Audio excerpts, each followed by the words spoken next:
Au cœur de notre réseau électrique, il y a une sorte de bataille silencieuse qui se joue en permanence.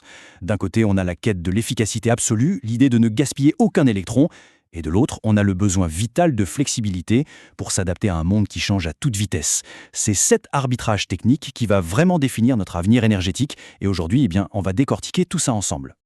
Alors, plongeons directement dans le vif du sujet. On nous dit tout le temps que les énergies renouvelables, c'est la solution, n'est-ce pas? Mais en fait, ça amène un vrai paradoxe.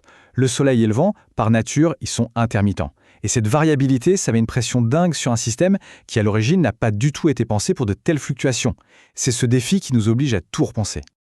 Allez, voilà le programme pour aujourd'hui. On va commencer par le dilemme de notre réseau actuel. Ensuite, on explorera les deux concepts clés, l'efficacité et la flexibilité. On verra comment ils peuvent s'opposer et enfin, comment une solution technologique, le fameux réseau intelligent, pourrait bien les réconcilier. C'est parti. Ok, pour bien saisir le problème, il faut d'abord comprendre un truc. Notre réseau électrique, c'est une merveille d'ingénierie, mais une merveille du XXe siècle.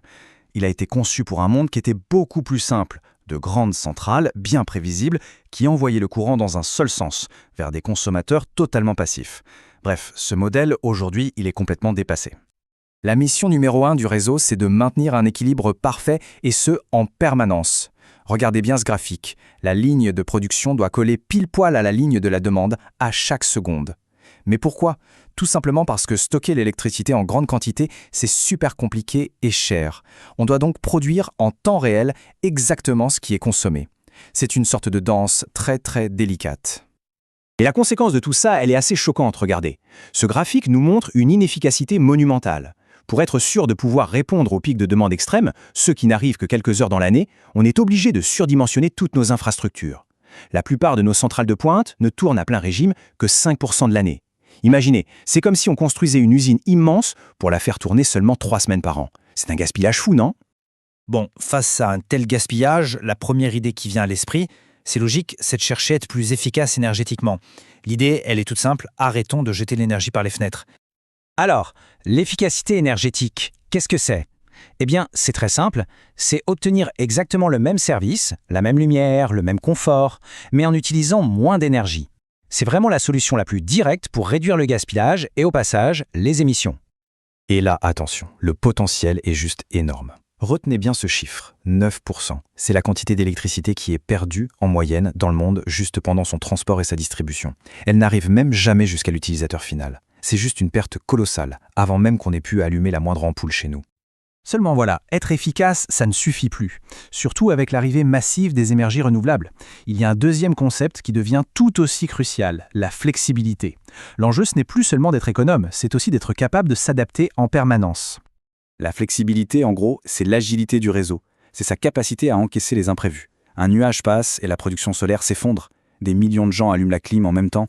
Eh bien, la flexibilité, c'est ce qui permet de gérer ces chocs. Sans ça, le système, il s'écroule. Et ce graphique, il est parfait pour comprendre le problème. La courbe jaune, c'est la production solaire, avec son pic en plein milieu de journée. La courbe bleue, c'est la demande d'électricité, qui, elle, a son pic le soir. On le voit tout de suite, ça ne colle pas du tout. La flexibilité, c'est justement l'ensemble des solutions qui permettent de combler ce décalage. Et attention, ce n'est pas un petit détail, l'urgence est là. D'après les études, les besoins en flexibilité de nos réseaux en Europe vont tout simplement doubler d'ici 2030. Ça veut dire qu'on a besoin d'une transformation massive et très rapide. Ok, on arrive maintenant au cœur du sujet. Pendant longtemps, on a vu l'efficacité et la flexibilité comme deux objectifs un peu opposés. L'idée, c'était que pour être plus flexible, il fallait forcément sacrifier un peu d'efficacité. Mais est-ce que c'est vraiment aussi simple que ça ? Et ça, c'est un point vraiment crucial. Ce rapport européen le dit assez bien, créer de la flexibilité, ça a souvent un coût énergétique. En gros, à chaque fois qu'on essaie de transformer ou de stocker l'énergie pour l'utiliser plus tard, on en perd une partie en route. C'est ce qu'on appelle une pénalité d'efficacité. Pour que ce soit bien clair, prenons un exemple concret. Imaginez, on a un surplus d'électricité solaire à midi. Pour le stocker, on peut l'utiliser pour fabriquer de l'hydrogène. C'est l'étape 2, et là, paf, première perte d'énergie. Ensuite, on stocke cet hydrogène. Puis, le soir, quand on a besoin d'électricité, on le retransforme. C'est l'étape 4, et là, rebelote, deuxième perte d'énergie. Résultat, on a gagné en flexibilité, c'est vrai, mais on a payé le prix avec 2 étapes qui nous ont fait perdre pas mal d'énergie. Ce tableau résume parfaitement ce conflit de philosophie. D'un côté, l'efficacité pure nous dit « le chemin le plus court, le plus direct est toujours le meilleur. Évitons les conversions ». De l'autre, la flexibilité répond « Oui, mais parfois un détour est absolument nécessaire pour que le système ne s'écroule pas ». C'est un peu le match entre l'ingénieur qui veut la ligne droite parfaite et le gestionnaire de crise qui doit trouver une solution pour que tout tienne. Mais la bonne nouvelle, c'est que ce conflit n'est pas une fatalité. C'est là que la technologie, et surtout les technologies de l'information, entrent en jeu pour créer une synergie. Au lieu de stocker l'énergie, ce qui est inefficace, on peut plutôt inciter les gens à la consommer quand elle est abondante et pas chère. C'est ce qu'on appelle la gestion de la demande. Et là, on améliore la flexibilité et l'efficacité. On ne fait plus de compromis, on optimise les deux en même temps. Et cette super optimisation, ça porte un nom, le smart grid ou le réseau électrique intelligent. C'est la solution technologique qui pourrait bien réconcilier ces deux objectifs qui semblaient s'opposer. Alors, un smart grid, pour faire simple, c'est un réseau qui communique. C'est comme si on ajoutait un cerveau numérique à notre vieux réseau physique. Le but de tout ça, c'est de transformer les consommateurs en véritables acteurs du système, au lieu de simples usagers passifs. L'idée clé à retenir, c'est celle d'un grand écosystème connecté. Le réseau intelligent, ce n'est pas juste un compteur qui parle.